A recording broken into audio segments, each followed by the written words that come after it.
Hi everyone, my name is Nick, and today I wanted to discuss the houseplants that I've had in my collection for the longest time. I started collecting plants when I was 20 years old. I'm 26 now, so you can do the math. And I can say for certain I have killed my fair share of plants from the very beginning. That is quite frankly how I learn. However, all of the plants I'm going to touch on today are ones that have really stuck by me through the years and survived my neglect at its worst. Some of these are my oldest houseplants that I've had from the beginning. All of these are older than my YouTube channel, so I've had all of these from like 4 to 6-ish years, depending on how that math works out.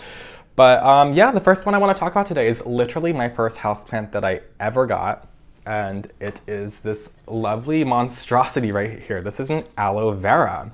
So this was a gift from my friend Sarah back in college. So she was my neighbor, a future roommate as well actually, but she ended up coming over to my apartment for the first time, and the first thing she said when she walked in was, "Why don't you have any plants?" Which I remember thinking at the time, like, why don't I have any plants? I grew up vegetable and fruit edible gardening with my father, and I did want to carry it over into my apartment, which I did, but I didn't really ever consider getting houseplants. It's something we never had growing up because we had lots of cats who would pee in the plants, apparently, according to my mother. So I never recalled having any houseplants, and I was always told not to get any. But it wasn't until college where I really got to experience that when my friend Sarah came over, and then she ended up that day gifting me a piece of baby aloe, so a little offset from her mother aloe plant. And mine is a grandmother at this point. I can tell you that I have given off so many babies to so many friends, and you can see all the babies forming, and you can see very clearly what the mother plant is. It's this one right here. So this I had gotten back in like 2014, I'd say, when I was 20 years old. Yeah, so I've had this for a pretty long time. And I'm thrilled that it survived. I mean, I'm not surprised because aloes are like one of the easiest plants I've ever grown in my home. You put them in a window, you water them like once a week to like every 3 weeks, and they will be happy with you. They can take a good range of lights. I've had this in apartments that had north-facing windows and barely received any sunlight. I've had this in apartments that received south-facing light and would practically burn this plant. But what I always found is with this plant, it always recovered very well. Say when I moved from my north-facing apartment to an apartment with west-facing windows and this plant started getting a lot of light, the leaves did kind of get brown and look a little burnt for a little while, but it did recover. After about a month, I'd say, it ended up turning back to its vibrant green self. So I think it really just had to acclimate. So this plant is really good at accepting practically any light condition, as I'm making clear. It really does need to acclimate. But this, it's just such a promising plant. It's one that you get one piece of. Like, this literally was a tiny, tiny little piece. If I can find an old picture of it, I'll post it on here, but it's just shocking how much plants grow over time, and this is just a testament as to why I am a plant enthusiast and collector. Like, it's just everything. It's a very common plant for very good reasons. I always say that about common plants, that they're always common for very good reasons, and that's because they're ridiculously easy to grow. So never pass up an aloe vera. I feel like this is probably a plant so common that people just don't really have it anymore. But this thing is magic. I have burned myself so many times since I've acquired this plant, and you can see where some of these leaves are literally cut because I've cut them. I remember one time I was making like chili or pasta or something, I don't remember, and something splattered on my stomach because I was cooking without a shirt on. I've learned from them that you don't do that. I immediately just turned around, took a knife, slapped a chunk off my aloe and put it right on my skin, and I'd swear within like an hour or two the redness was completely down. And my roommate was shocked. I remember she was like, "Holy shoots," I almost cursed, which I try not to do here on YouTube, but I do very readily in my life. But she was surprised at how magic it was that my stomach went from being this giant red scary blob to just this little red patch at the point of impact. So it's magic. Get yourself an aloe plant or find a friend with an aloe plant and just get an offset from them, because as you can see, it can do a lot over time. And I'd say some of my most reliable plants that I've had for the longest are succulents and cacti, to be honest. So this one right here is a red-headed Irish woman, they call it. I'm not making that name up. It's some kind of Mammillaria cactus. And you can tell how long I've had this thing from the pot it's in. I'm sure anybody who's been collecting plants for like 4 or 5 years might remember these 49-cent ceramic IKEA pots, which I literally can't stand, and I've cycled all of them out of my home except for this one, because this cactus has been living in here for a really, really long time. I never even put a drainage hole in the bottom. I don't know how well it's showing. So it's literally just a cash po that I planted a plant directly in, which is a huge no-no specifically for a cactus or succulent. I'd say even more specifically for a cactus. It's just like something you never do. But you know what they say, if it ain't broke, don't fix it. So I'm gonna keep this in here for as long as I can. It doesn't look bad. Do I hate the planter? Yes, I hate it. But yeah, I don't really have space for this in my home either. Like, it doesn't really fit in. I've literally just had it sitting in the corner on my floor, just waiting to find the perfect spot to put it since I moved here. But this is like one of the last few plants that really hasn't found its designated spot because it requires a lot of light, but it's not really the most showy houseplant, but I don't want to get rid of it because I've had it for so long. Like, I would have gotten rid of it by now because this thing has stabbed me a couple times. And I'm not really a big fan of cacti, as you might know if you follow me here on YouTube, but this one, it blooms every year. It has these little straw flowers that come in. If you look carefully, you can see the pink dried up buds that are throughout the cactus from this year's bloom, but it's a little cutie. Do I love it?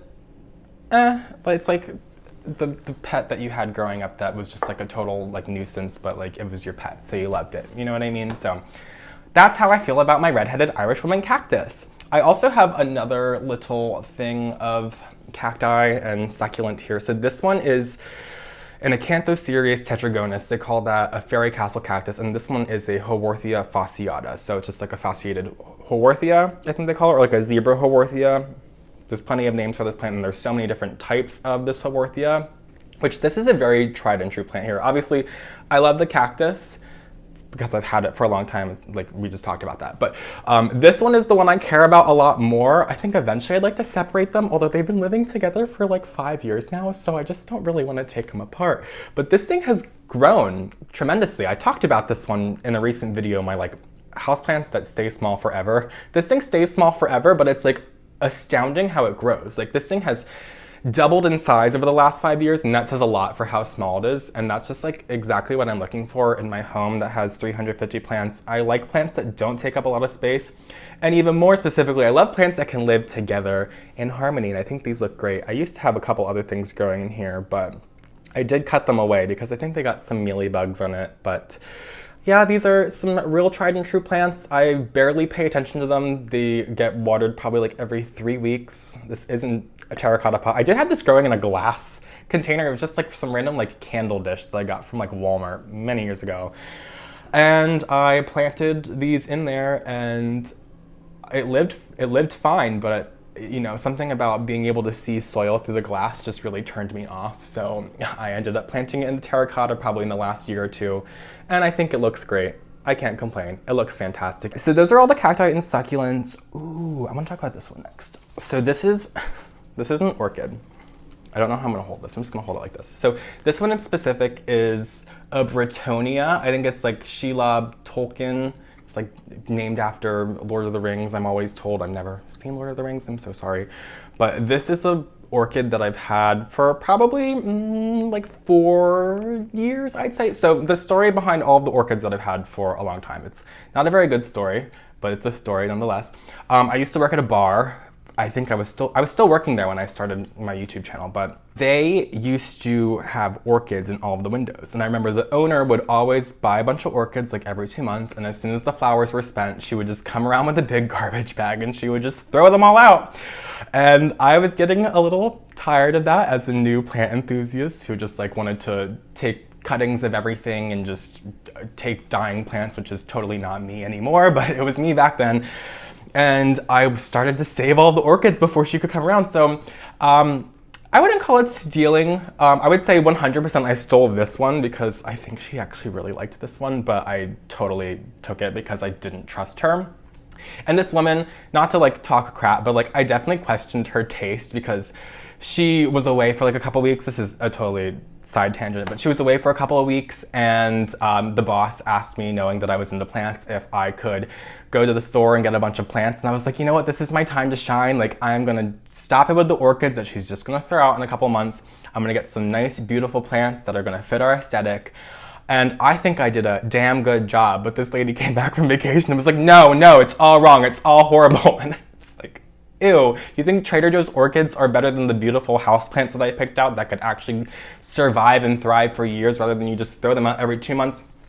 Nonetheless, all of the orchids that I've had for like 4-ish, I don't know exactly how many years now, are all ones that I've rescued. This one, like I said, did I steal it? Kind of. But it was my place of work. I think that was the least amount of stealing I could have done from them. But I have been caring for it very well, so it was obviously a very gracious action to me to take it in. And it blooms like every couple months. I love this thing. It will just shoot out like a couple different flower stalks from like the new pseudobulbs that appear. And it smells fantastic. It smells like jasmine tea, specifically at night and in the morning. It really kind of permeates, not as much as some other orchids, but enough that I really enjoy it. And it's just become this full grassy clump of mess. And this is what's getting me into orchids. I'm not obsessed with the Phalaenopsis, and I do have a couple Phalaenopsis, or at least one. I think I might have cycled out a couple of them, but I have at least one Phalaenopsis too that I rescued from the bar, a true rescue, and that has bloomed for me a couple times. So I've learned from this lady that you don't throw out your orchids. I learned that very quickly from her because she did not have a very good attitude, but that's okay. We're moving on to a happier story. So this is a pothos. This is a neon pothos. This is the first pothos I've ever had, and you might recognize this from the shelf that I used to have in between the windows that was kind of behind my kitchen in the old apartment. It was cascading down. It was like 6 to 10 feet long. And I moved and I decided I'm gonna cut back the whole thing. So I did exactly that. I cut it back. So you'd be kind of surprised to hear that this plant is about 4 years old. I don't know exactly how old it is now.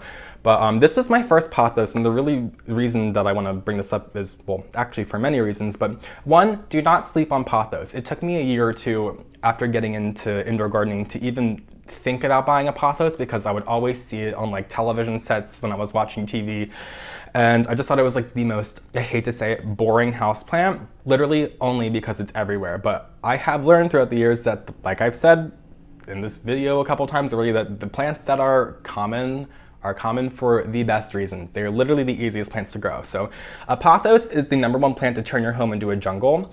And I took my old pothos that had all of those long vines and I cut them all back and I put them in jars around the house, and now I have little vines out everywhere. And then this fits much easier into my home now that I have a little bit less space to display plants. And you can see how it's even growing back. So you can see some rather new growth that's just shooting off of here, and you can see a little bit more developed one right here as it's starting to come off. So obviously they're both very young, but it's only been a month since I've moved from my old apartment, so it's only been about a month since I've chopped this thing. So it's taking its time growing back, but one day it's going to be once again like 6 to 10 feet reaching my floor from wherever I have it hanging up. But for now, this is perfect. Don't sleep on pothos. There are so many wonderful kinds. This one, as I said, is a neon one, but it even gets like a little bit of variegation here and there, as has happened on the plant before I cut it. This thing is totally covered in dust, I'm realizing, and cat hair for its location in my home. I have this one sitting on my shoe bench that I have right near my door, which is very, very low light, but I feel so confident because I've had this plant for so long that it's like hella acclimated to my indoor space. Also, I remember I got this one at a greenhouse sale back in my hometown. I went to some random greenhouse that I guess they were going out of business, and everything was like 75% off. So I remember this was like maybe 3 feet long at the time, and it was like $1.50, which was a steal for me back then. I've never even heard of a pothos being $1.50 in my life, even at the cheapest of places, at the homiest of depots. Okay, so very similar to the neon pothos is my Philodendron Micans here, and actually there's a piece of my neon pothos sitting in here. So this is just a couple vines, and this is a horrible example of a plant that I've had for a really long time, but I did want to spotlight it today because, one, I have had it for probably about 4 or 5 years, but it's like the life cycle that the plants go through. So just like how I had the neon pothos, and here's a cutting of it. These are the cuttings of my Philodendron Micans. I did end up getting rid of the pot that I had that I cut all of these off of because I have regrown that thing so many times that I just didn't feel like waiting for it to regrow again. Forgive me, but I figured I would salvage all of the cuttings. Plus, Philodendron Micans is very easy to get your hands on nowadays, and it's rather inexpensive. So if I really wanted to get a nice full pot of it again, it would be nothing short of just walking down to my local houseplant store or going to the farmer's market whenever they're in town. But this is just some vines, like I said. Are these vines 4 years old? No, they're the newest parts of the plant that I cut off, but the mother plant of this is old, and that is why I love it and why it means so much to me. So this is a plant I will never get rid of it. I will always be just cycling through it, just like the neon pothos. I will always make sure I have some of my original plant. I do this with a lot of my plants that I've had for a really long time, where I might get rid of the main mother plant or give it away, but I'll take a cutting and keep it for myself, just for the sentiment of still having it. But once these root up enough, you can see some roots going on inside the jar here. Maybe you can't because it is dyed green and I can't see the monitor. But once these are rooted up enough, I can go ahead and pot them up. But to be quite frank, I am probably just going to keep them in this jar of water because I have it sitting on top of my mirror and I just like the way that it cascades down the side of my mirror. So I think it's doing a better job of my aesthetic than it did when it was a dangly little plant that I'm sure you guys might remember from my fastest growing houseplants video. I don't know. I featured it recently before I cut it all off, but that is how it's looking now. And I like it better. I won't lie. Okay, so I think I have one more to talk about today. So this is another tried and true. So this is a Chinese evergreen. I'm just gonna put the tray down. This one is an Aglaonema commutatum silver bay. This is like the most common, readily available type of Chinese evergreen or Aglaonema that you would find if you walked into a grocery store, houseplant store, hardware store, what have it. I feel confident that practically everywhere is going to have this in stock. And for the sixth time, that is for a very good reason, because this plant is so reliable, it's so easy to grow in practically any condition. I have really come around to Aglaonemas in like the past year or two because of this plant right here. I remember when I moved to my old apartment, I put this thing on top of the refrigerator and it lived there for like ever, and that was probably the darkest spot in my apartment that I was able to put plants, and this thing just thrived there. So because I've had it for so many years and it's been doing well enough, I will admit it was like 4 plants in the pot when I got it, dwindled down to 2 from the old apartment, lost the 1 plant. I have 1 left of the 4 since I originally got this plant 4 or 5 years ago. But this one doesn't look like it's going anywhere, so it's totally fine. And I put it in a more appropriate sized planter and I think it looks fantastic. And this is like the plant now that I keep on my nightstand in my bedroom because I want to plant on my nightstand and I feel like all my other plants require too much light to be like 10 to 12 feet away from the window, but that's exactly how this one was growing in my old apartment, so I feel very confident. Chinese evergreens are so laid back. They only require water like, I'd say this one will probably want to be watered like every 10 days, especially since I did pot it down slightly, but I'd say my ones that are all in like 6 to 8 inch pots, I probably water them like every 2 weeks, maybe like pushing on like 20 days. And I can tell when I'm underwatering them because they will get a little bit droopy. I can tell maybe this one's gonna need some water in a day or 2. But if I am overwatering, they are just kind of quick to have a lower leaf turn yellow and fall off. And that is just like its first sign of saying, hey, I think you're paying a little too much attention to me. Leave me alone a little bit. So that is what I love about these plants. They have my same exact demeanor. They like being left alone and they don't cause too many problems. So that's today's video, I think. I think that's where we're gonna cut it off. So thank you guys so much for joining me today. These are all my oldest houseplants. Do I have a couple others that are older? Yeah, like I'd say like my Monstera deliciosa is probably one of the earliest plants I've ever gotten, but that thing is way too big for me to hold on camera today. So just take that note and run with it. So thank you guys so much for joining me today. If you don't already follow me on Instagram at FullyVoyage, subscribe to my channel, and I will see you guys in my next video. Have a great day.